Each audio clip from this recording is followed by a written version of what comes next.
Good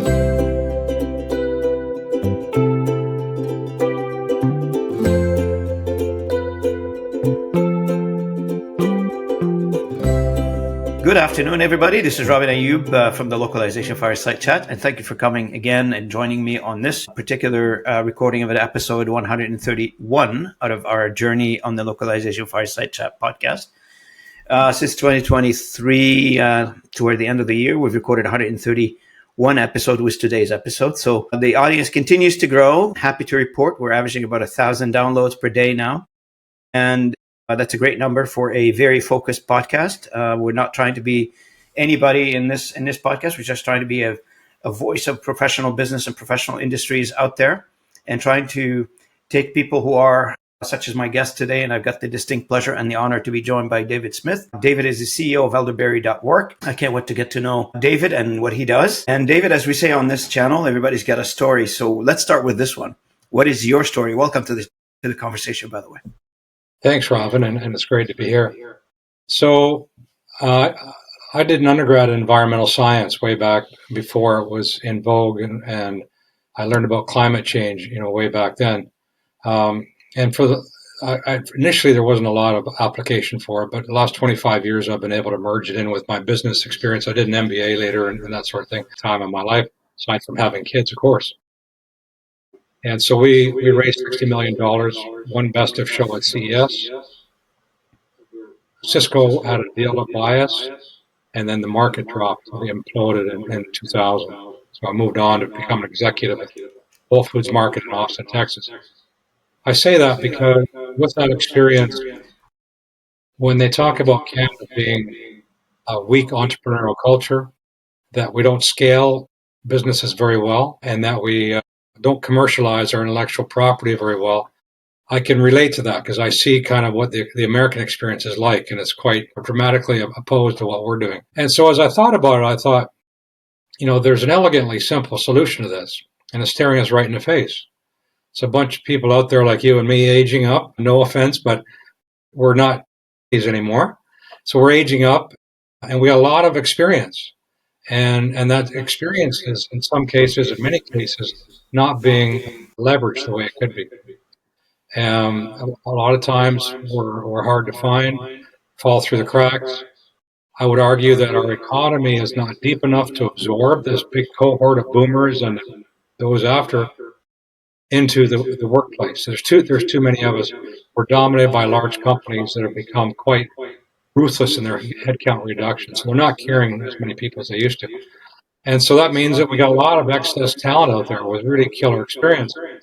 We got nearly 100 signed up on our platform so far. And what I created was a B2B services platform that allows the people with experience, proven experience, and I use age 45 plus as my branding or signifier, the value of experience. We help them inject their experience into startups and small and medium businesses, for fractional consulting, contracting work, whatever the business needs. It's a temporary nature. It's meant to fill knowledge gaps and accelerate their business growth and de-risk it because you got people who've been there, done that. So on your side, you must have seen that need before you decided to engage in a more formal way of finding a solution to a lots of skills, as you said, aging workforce, and try to place that skills and knowledge and intellectual property back into the workforce in some way or another. Fractional, yes, that's one. So take us back to the moment when the idea kicked in. When did the idea click in? Were you out of the work at the time, or were you just on your way out? How did you come up with that? And when? What's the timing? So I did my undergrad in environmental science and later did an MBA. So I did a number of things, but was vice president of sustainability for a large Canadian company, and built up a pretty good following. Was known on international global committees, got speaking appearances all over the world, and then took a package when a new CEO came in, decided didn't need a sustainability lead. So I built up a consulting practice, and it went very well until COVID came around, and that affected everybody. But I thought about it. I thought, most consultants will tell you that the way they find gigs is referrals. And I thought, why be limited to the referral network a company or an individual might have? You might find people, but maybe they're not ideal for what you want. And so I thought, we got to expand the pool of talent that's out there, that's available, that's accessible. Stats Canada talked about for the knowledge worker, it's not a shortage. So for the skilled laborer, it's a shortage in Canada. The knowledge worker is a mismatch, which means that the businesses just can't easily find them. They're out there, they can't find them.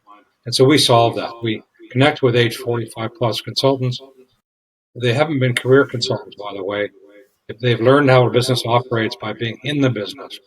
And now they're independent consultants, later on in their career. So they offer that operating plus a strategic experience as well. So for you, as a personal experience, part of the getting to know you kind of a segment here, you've been like an executive, as you mentioned earlier, and a startup leader, a consultant, and a small business owner. Which of those roles, in your opinion, would have shaped you in a way to build ElderBerry.work right now? Which one would have pushed you to that? You know what? I think that's a great question because it's a composite. Combination of all? Yeah, because I've been on both sides of the table. I've been hiring consultants and hiring talent. I've also been on that side, pitching and being hired. And so I understand that dynamic, and I think that's really kind of where it came from. And the name ElderBerry, as soon as you and I talked a couple of times before, right? The name ElderBerry is a bit unusual in the business context. What's the story behind the name? Yeah, as I was thinking about this business, it sort of came to me at one point as an option. And the elder is like the reverence for elders that we see in indigenous communities. Elderberry is a healthy plant. The antioxidants in the berries are really healthy for you. So that's where elderberry came from. And then the dot is in the name. Even though I was in Northern California during the dot-com boom, when they used dot in the name, we don't anymore.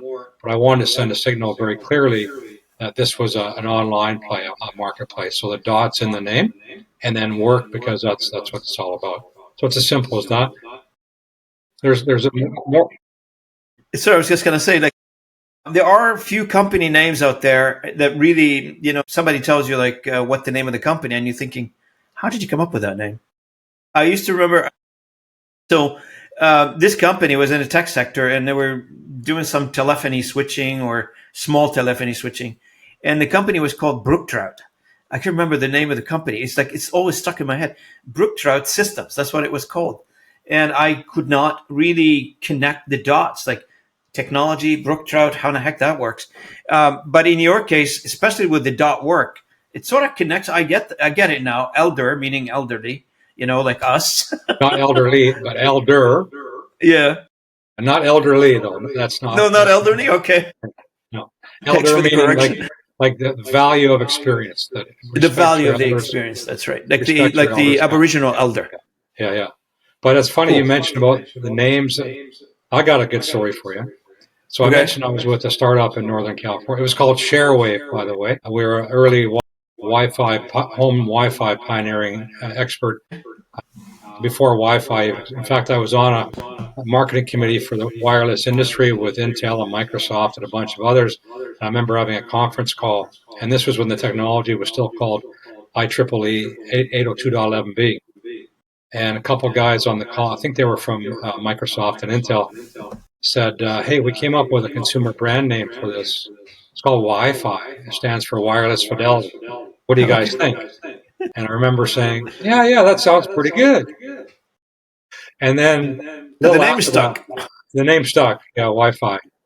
Maybe it resonates better with you than ElderBerry.work. I don't know, but then a little while later, we were invited to be part of a House of the Future, showing off all the latest technology, and it was in Berkeley, California, across from San Francisco, and all the VCs are there and stuff. So it was kind of a cool opportunity, and I went in and I did the demo and talked to the VCs as they walked through and all that kind of stuff.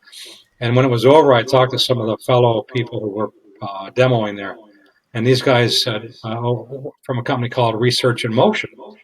I thought, well, that's kind of a weird name. What do you guys do? They said, "Oh, we're from Canada," because I had said I was from Canada, and we said, "Oh, well, I'm from Canada too." And they said, "Well, we put email in your you know palm of your hand." Part of me said, "I don't want emails following me around all day." But anyway, that's my story about research in motion. A name that seemed kind of odd to me at that point. That's right. And you know what? You just reminded me of 802.11. I have not heard that for a while. As soon as I heard you said 802.11, you just woke up the giant in me. It's called telecom industry. Yeah, there you go. Just a question, like from an ElderBerry focus right now on interim fractional management. And now, that you're part of you're trying to create a community, if you will, around those talents that they're required on a fractional basis. So what is your working definition of fractional right now? How do you define it? Is there a definition for it, or is it loose kind of thing? Well, there is, but I think it's loosely understood. So the difference between fractional and interim and consultant, let's say. So consultant's pretty clear. It's more advisory. It's from the external perspective. It doesn't take on operational elements at all. The fractional, let's start with the interim. Interim will come in and they may work full time, but for a specified amount of time, they've got full operational responsibility to deliver the results. And so they're really in the knitting there, involved in it like that, but for a specified amount of time. Fractional tends to be for a longer period of time, possibly, but part-time, not full-time like interim. And so kind of my point on ElderBerry.work is we don't care what you call it. We got what you need. So we're not limited to fractional or interim or consultant or freelancer or contractor. We do it all. So we customize a solution for what the client needs. And then, Yeah, that's a great, Dave. One of the things that maybe now because I'm more involved in it, but I'm noticing a gain in the traction of fractional work, either on variety of roles. So rather today versus 10 years ago, what changed? You mentioned a few things earlier, but what changed? Why the dynamic and the acceleration in the shift toward fractional? so two things. Fractional has traditionally been used mostly for C-suite. So CEO, COO, Chief Revenue Officer, Chief Human Resource Officer, Chief Financial Officer. And it's of value because you get top tier talent for a fraction of the cost because they're fractional. Because you might pay them let's say 1 day a week or 2 days a month or 4 days, 8 days a month. It's not a full time payment. You don't have the overhead. You can scale up and down quite quickly. But what we do is it's become it's growing. I would say in Canada it's probably lagging a little bit compared to where it is in some markets, but it's growing and it's a huge opportunity for companies to be, I would say, much more dynamic and ambitious in what they're doing because they can really find the talent they need at a much more affordable basis on it. What we do is we make it equal opportunity. We don't limit it just to C-suite. So we have people from all levels, from manager, director, vice president, up to C-suite, because often companies may not want to pay what a C-suite person wants, or maybe they want somebody who's been more operational more recently. And so that, they might want people to embed with their people, cross-pollinate, share their insights, and close knowledge gaps, and leave behind some capacity that wasn't there before they went in. So having people at all those levels is really important so we can customize the solution just for what the client needs. Now, on that note, where do you think the fractional talents are creating the biggest impact? Early stages, startups, or growth stage in a scale up, or more of a traditional subject matter expert, if you will, if in the modernization stage of a company? Yeah. Well, it's certainly well beyond subject matter expertise. I mean, you can go to Upwork or Fiverr and find people who design websites or code for you. Subject matter expertise is just a greens fee for getting in the door.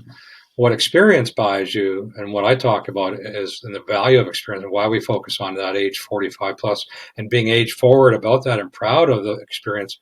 I talk about 5 ways that they create value. So subject matter expertise is simply square one. The second is knowledge and judgment and wisdom. You can't have shortcuts for that. You can't get there faster.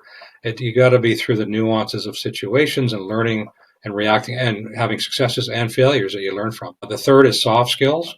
And we hear all the time about younger people, growing up on screens often, being in isolation and COVID, and being lagging in their soft skill development. So having people you bring in the organization, even temporarily, that kind of model the way and show the soft skill finesse, communication, collaboration, resilience, accountability, those kinds of things, set a really good example for the organization.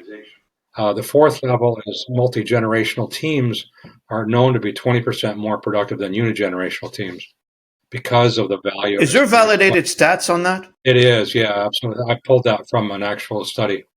And then the fifth level of why they create value is cost effectiveness, because you're not using them full time, but they also hit the ground running. Their experience means they're coming in with sort of a template or a framework, what question to ask and how to move forward. And then there's not an ongoing onboarding process. It's simply, let's go, let's plug and play. Now, let's say I'm a small business owner or I'm interested in hiring some fractional workers. In your opinion, and you've been doing this for a while, what are some of the mistakes you think a founder will make when they first try to use a fractional talent, a leader or mid-level management, or however you want to characterize that?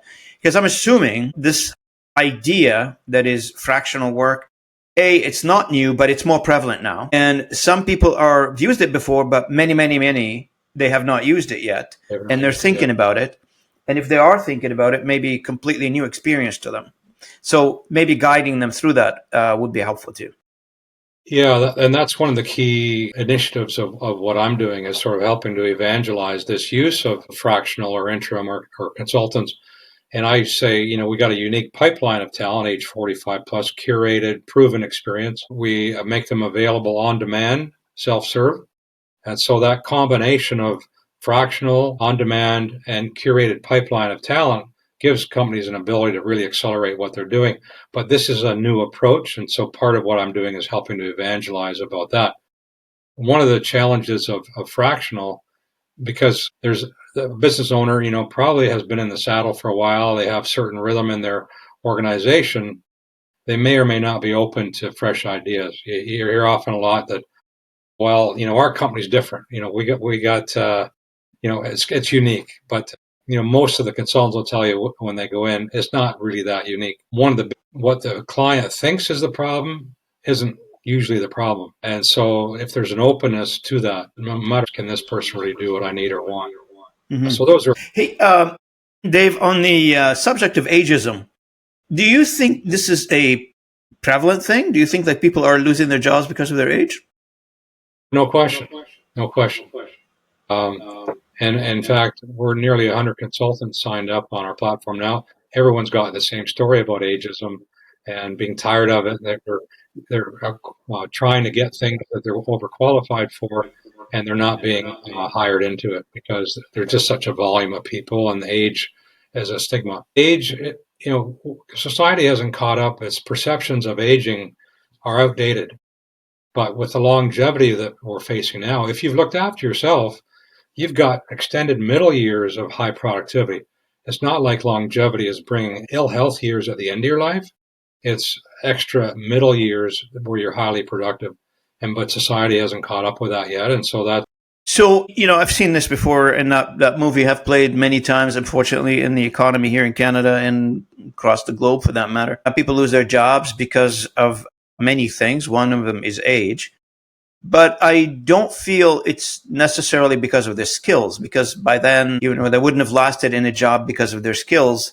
If they didn't have skills, they wouldn't have lasted in a job, right? But to me, most of the time, they lose their jobs at that age, generally speaking. Each case is different, obviously. Because they've worked for so many years with a certain company, they accumulated a higher salary. And it becomes economics plus aging, which then all of a sudden, that ageism gets tagged into it. But it's a combination of higher salary and age at that time. Evidently, you got to get to some sort of a higher salary because of your tenure in a specific company for that long, right? So economy may be playing a role here economically. It absolutely is. But it's usually because they look at the value in a much more narrow way. So it's just they look at how much do you cost and what is your job, instead of those other four areas that I said are part of the 5 ways that we create value through our experience. Those are hard to quantify. So companies make, I would say, misinformed decisions about that cost of someone versus the value they create, and they're really underestimating. But I would say on the ageism front, I think it's a much bigger issue for large organizations than it is for smaller. I think smaller are more interested in, like, what can you do for me? This is what I need. I will say, though, just sort of underpinning everything is we do tend to have an economy that has a lot of businesses that are business people that are somewhat risk averse. And part of it, we need to overcome that. But you mentioned, you started the conversation that you've done business in a variety of regions around the world, specifically on the south side and the Canadian side. Middle East as well. Yeah, so I'm sure you've seen a different attitude toward risk taking in business from place to another. I tend to agree with you, having sold in pretty much every corner. I would say, because I've lived most of my life here in Canada, I would say the Canadian buyer on the business side is paralysis by analysis. I guess I take it that way because I've been down that road with my friends and colleagues here in Canada. A pitch, normally it means long sales cycle before somebody make a decision on something, versus other areas as geographical areas where people say, okay, I like the idea. Time is money. I'm going to take a decision now. And if it doesn't work, I'll just do another decision. Versus in Canada, God bless them, God bless us all here, is that when we make a decision, it's like, oh my God, the sky is falling. If I make that decision, I might lose my job if I get it wrong. So there is a bit of that associated with it. But now you and I talked about this before, is that the intellectual property that is, or the intellectual knowledge, if you will, that is embedded into that aging workforce, that it's over 45 as you define them, Dave. I would say there's economical price for that. By them exiting the workforce, there's an economical price for that. Did you take a look at that? Is there a quantification somewhere that says, age 45 and above, if they exit the workforce now, here's the cost for the economy? And putting them back into the economy, maybe that's a net positive. I don't know. Yeah, no, there has been work done on that. And it's absolutely a brain drain that we're facing right now. You hear a lot about the knowledge economy and the importance of trying to win that. Well, the OECD has a way they measure, quantify the knowledge economies in each country, and we've slid way down the list. I think we were somewhere 18 or so, and we've slid down to like 36, 35 on the ranking of countries on our knowledge intensity. So, my argument is we can't afford to have this brain drain. We already have had it, going down to the US, et cetera. But this is another kind of brain drain, which is demographic, not geographic. And we can't afford to lose these people who have all this knowledge that we could match up with entrepreneurs who, many of them say to me, I'm glad to hear what you're doing, because to be honest, I'm a tech person. I don't really know how to commercialize what I'm doing. And my point is, well, why would we ask engineers and scientists and academics to commercialize things? They're the inventing, they're doing the R&D. Let's harness them up with people who've got proven experience with commercializing things. And we've got lots of people on our platform, and we'll continue to attract them, that we do plug them in to help accelerate that process and capture the value.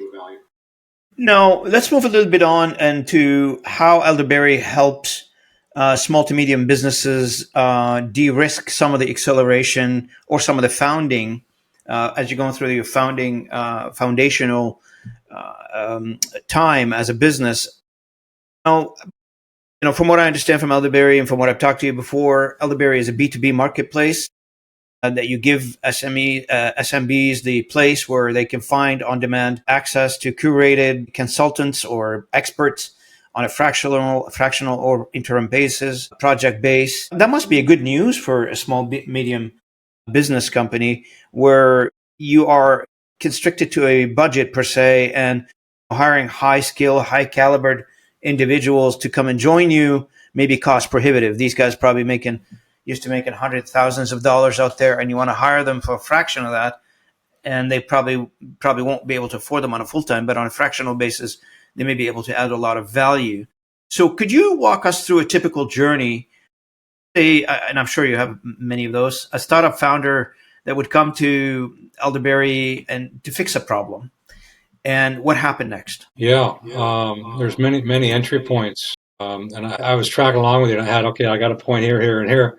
And now they're all kind of hiding in there. So that's all right. Take your time. This is what this conversation is about. Yeah. So let's tease them out. I think you started the question with about how do we help de-risk? Why, if you can avoid the costs of learning and making mistakes in that learning curve, and you can be way more accelerated along the learning curve by bringing in people with experience, I mean, why not do that? Especially when they're I also are inexperienced people, because that's really all we had, and we hired them, benefits, and they'll accelerate quickly. And if you're now, no, thanks for that. I really appreciate it, David. Very interesting insights, specifically for those listeners who are struggling with this. And there's many of them. I mean, any industry in the knowledge-based economy today, and that's where you are, and that's where I am in the knowledge-based economy, they're struggling with that. And if we look at the makeup of the knowledge-based economy, it's formed of the 80-20 rules that would apply for this particular economy quite a bit, actually. 80% of the economy revolves around the top 20% of the economy in the knowledge base, whatever that is, marketing, whatever it is. And also the majority of the companies in the knowledge-based economy are small to medium businesses. The majority of them, I want to say 80% of the number of the companies, not the dollar value generated, are in that space of small to medium enterprise companies globally. So from your perspective, from ElderBerry.work recently joined with WIL group, right? Did I get that correctly? That's right. Worldwide Interim Leadership is what WIL stands for. Okay. And it's a network of independent recruiters, executive recruiters in a number of different countries that spans 40 countries in total. So it's quite exciting, actually, because we know Canada wants to diversify its exports, international business, away from reliance on the U.S. So I can help those kinds of companies through ElderBerry.work in two ways. One is Canadian-based consultants who know that target country that the Canadian company wants to go to, and they can help sort of go along with them and be a guide and help them avoid some mistakes, including who they partner with. And then we can also, in parallel or in sequence, get boots on the ground in that country through my WIL partnership. So depending upon the country, I will contact, once the client tells me what's needed, I can get them boots on the ground, a short list of candidates through my contact in that country. Fractional, interim, executive, whatever you like. And then also, for companies wanting to come and do business in Canada, through my network, a WIL partner in their country of origin will come to me and say, hey, this is the client, here's what they want to do in Canada, find a short list and we'll get the placement there. So it opens up a whole bunch more opportunities, both for businesses and for the consultants on the platform. Mm-hmm. And so, in your opinion, right now, based on what you have you said you have about 100 candidates on the on the platform. Yeah. What is it the most requested right now? What is the jobs that are most requested? So, for those who are listening, perhaps they can go subscribe to your platform. Yeah. So what I've done is I've streamed the consultants into two key issues facing Canada. One is about commercialization and growth. And so we have a bunch of consultants in that stream. It's cross-functional, so there are lots of roles in marketing and operations. Yeah, they are cross-functional, these guys. And I've streamed them into productivity and optimization, because we know often companies want to focus on that. And so there's lots of pickup on both of those, depending upon the stage of growth of the company. But process optimization is important. I don't know if we're going to talk about AI or not, but there's certainly elements there to talk about. Yeah. So, since you opened AI, why don't we continue on with the conversation of AI and the impact on what you're doing, what you're seeing from your side. We talk a lot about AI on this channel and the impact on how are we going to be adjusting as workforce, as professionals, as human in general, to the integration of AI into our daily lives. So how is that impacting from what you're seeing, like your consultants that they're currently working with you and your customers that they're coming on your platform seeking help? Has any positive or negative impact, and what is it?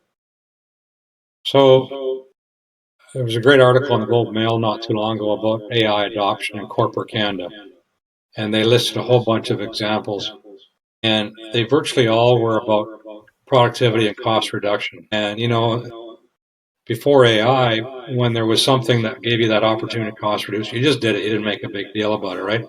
But here's the challenge. Canada faced a fundamental problem in growth. We have a crisis in growth. Our economy is sluggish. The GDP is not growing. And so we need growth. And my concern is we have corporate leaders who are saying, yeah, okay, we're getting pressure to use AI. It's a shiny little trinket. Here's what we're doing. Here's our AI plan when it's all about cost reduction. We need to grow our way out of the problem. And so AI, I'm worried, is a distraction for all that. You mentioned earlier about sort of de-risking. Experience is needed to give some guardrails around AI because it may give you wrong answers, it may hallucinate. You need people who learn through experience to interpret what that's all about.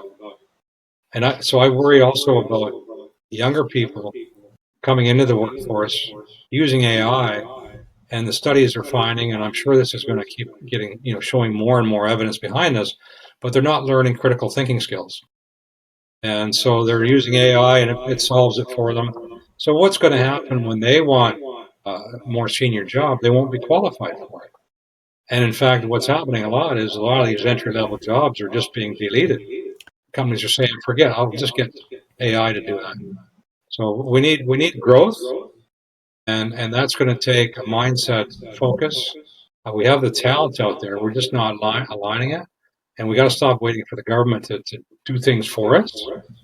And the other thing is, don't be paralyzed by the state of this perilous economy and the world that we're facing right now. This is the time to be bold.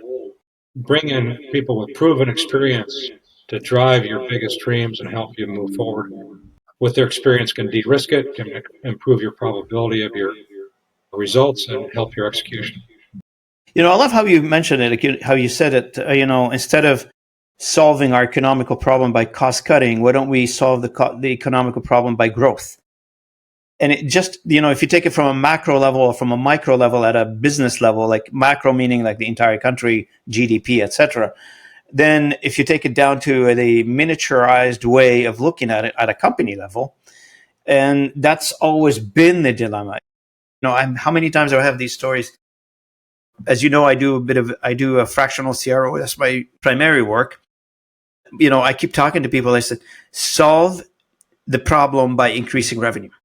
If you have a lot of revenue, you have a problem to solve. If you don't have revenue, you don't have a problem to solve. You can shut it down. You can shut it down anyway. Nobody's going to solve that. That's what people go to first and I think this is still remnants remaining a little bit from that period that we went through during COVID. You remember when people went working remotely and they started fixing, it looked better on the financial statements because we have lesser real estate cost, we have lesser IT cost, and people got help from the government. So the financial statements, it was looking very, very rosy. Mm-hmm. And I remember, I don't know if you remember that, but during when everything was chaotic from a pandemic perspective, the stocks were doing very well because the financial statements were doing very well. Like the outlook on companies were doing very well. And they were doing well because of surge pricing. They realized that they can make more profit by focusing on marginal revenue as opposed to total revenue. So it used to be they'd sell 1 million widgets and make 10% margin. And they realized we could sell a whole lot less widgets if we just charge a whack more and make more margin per unit. And so that's still lingering with us today. We're facing cost of living crisis really across the world. Like I tell you, like you mentioned AI earlier, like in the article that you said from a Global Mail. I remember conversations like just recent, like a few months ago. Somebody comes to me and says, "Hey, we want to develop an AI app," and they don't know why, because the boss told them to. We need to look at something with AI. Okay, but what is it? What are you trying to solve? They haven't yet defined that, and not because they're bad or they're thinking differently, etc. Not because they don't know what they're doing. That's not the case at all.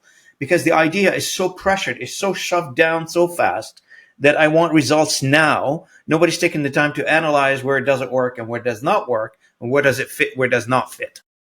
And in fact, Gartner Group, McKinsey, KPMG, it doesn't matter who, they'll tell you 75 to 85% of AI initiatives fail. for these very reasons. You know, what I would and what the consultants on the platform, because I've talked to many of them about it, would start with the issue. Don't start with the solution. AI is a solution. So if you have, bad processes and under qualified people, et cetera, and too much overhead and bottlenecks and all that sort of thing, that's not going to get any better if you just bring a bunch of AI in there. So 100%. start with what's the issue. And Correct. as I said, it's not always what you think it is. So be a little No. open-minded about that. Bring an outside perspective on that. Great. Now let's talk a little bit about the social purpose of ElderBerry. Can you talk a little bit about the social purpose for the company? Yeah, absolutely. So this is a consistent theme in my life. I mentioned I did undergraduate in environmental science, and last 25 years I've been able to make businesses and, in fact, global supply chains more environmentally and socially sustainable. So it's part of my DNA, and this startup ElderBerry.work, it's part of this. Our social purpose or mission is about helping these two audiences that we're serving. If we can help them be successful, then we can be successful. But our mission is to help them. So age 45 plus business people, as they're aging up, they'll have a place for their value they can create. So they have a sense of purpose. They're active, they're engaged, and they're earning some income. So we're there to support them. And then, of course, startups and SMBs aren't the engine of our economy the way they need to be. They're most of the number of businesses in the economy, but they're not the driver the way they could be. And so we're trying to help support that by helping them accelerate that valuation. A key part, so those are the two audiences. The third one is providing underserved communities a much more direct path to getting what they need. So let's say you're a recent immigrant and you came in and you're 45 plus, you got some business experience. You'll often hear in Canada, you don't have Canadian experience. Well, we can help plug them into more direct experiences where that may not be quite the same issue. Or let's say you're a refugee, you came in, you want to start a business. Well, come to ElderBerry.work and find people who can cost effectively and quickly give you the consulting you need to help you succeed in that business that you're starting up. So that's all part of the mission. Sort of underbaked in it is this idea of ageism and overcoming, getting healthier perceptions about aging and the value of experience. You know what? Listening to all this, I can't believe, if this solution was existing like years ago, it would have been a much better place for many people. It's good to have it now. It's good to have ElderBerry.work right now as a platform. And as we come close to the end of our conversation, Dave, I give you the mic for a few minutes here. If I missed anything that I have not yet covered that you'd like people to get to know about ElderBerry.work and the platform that we have not targeted, that we have not discussed yet, my main objective is to show you to the industry or to the listeners of this podcast in the light of a thought leader on fractional work, which I've talked to you many times. I can attest to the fact of your expertise, your professionalism, you creating an initiative that is helping others on both sides, the businesses and the fractional workers. And it's such an admirable thing to do. I've seen people losing their job at the age of 45 and never been able to find a job after that. So this is great. Are we supposed at this point in this types of economies that when you hit 45, that's a message to the young people too. Don't think you're off of the hook kind of thing. You're still in your early 30s or late 20s, but 45 will roll around and you'll be in the same boat. We're all in the same train, right, Dave? So did I miss anything you'd like the listeners to know anything more about ElderBerry? Yeah, well, thanks, Rob. Yeah, I would really like to leave people with the understanding that we have a success formula for them. The recipe, there's 3 ingredients to it. So it's the use of fractional or interim leadership and functional experience. So you don't have to pay full time. You can bring in proven experience. But the way you use them is a fractional or interim or less than full time without the overhead that comes with being employees. That's the first part. The second is this curated pipeline of talent, age 45 plus, proven experience, vetted, so they can use people, hit the ground running. And then the third element is what we provide, which is kind of unique, is on-demand self-serve access to these consultants. So time is of the essence. Don't wait around waiting for other people to find the talent that you need when it's hard to find. We get the hard to find, we bring it in, and on our platform, it's on-demand self-serve. We recently launched an AI-guided bot that matches people. So a company can put in rather complex prompt of what its needs are, not just I need an HR or a marketing person. They can put in to the extent that they know what they want. Here's what it is. And the AI bot goes into our database of consultants and looks at their full profile, not just the label or categorization of your HR or marketing, whatever.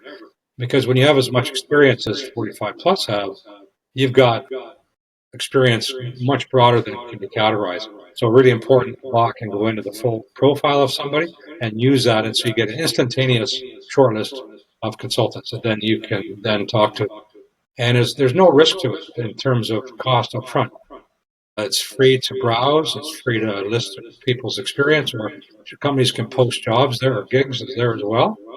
And sign up for free, message people on the platform for free, get your shortlist for free, negotiate with the favorite candidate, finalize that, the scope of work, the fees. It's only when you push the button and say, I commission work from the consultant, that then our platform fees get introduced. And it's to keep fees low for everybody. It's a hybrid fee, so it's a small fee paid by the company. It's sort of a finder's fee to make it efficient for them, and for the consultant, there's a small fee there as well. It's also making it sort of a finder's fee. We're helping plug them into opportunities, and if we can make enough profits to reinvest in the business, then our mission, our social enterprise, can come to fruition. And I would say at scale, social economically, we can have a really big dynamic effect on our economy and on society. So this is all good, and I really appreciate the way you've positioned it. For compared to other platforms where you have to pay for every single thing you do, for every feature you engage on their website. There's a lot of frees out there for the audience. I highly encourage you to check out ElderBerry.work. And if you have any questions for Dave, or you have not yet met Dave and you'd like to connect with him, toss me an introduction request. I'll be happy to introduce you to Dave. He's connected to me on LinkedIn, and I'll be happy to introduce you to Dave if you're interested in having a conversation with him. From Dave, I want to thank you on behalf of the listeners, on behalf of the audience, for coming in on the podcast today and joining me on this conversation. I really appreciate your time. Well, thank you, Robin, and a pleasure to be with you, and I enjoyed the conversation. Hopefully it was of value to people. And I'm sure it will. Again, I want to thank the audience for listening in as far as they listen to on this conversation till the end of this video. I really appreciate it, and the audio. Thank you again to the audience for commenting, sharing, liking the content that I put out there. Again, this is not a money maker endeavor for me, this podcast. Far from it.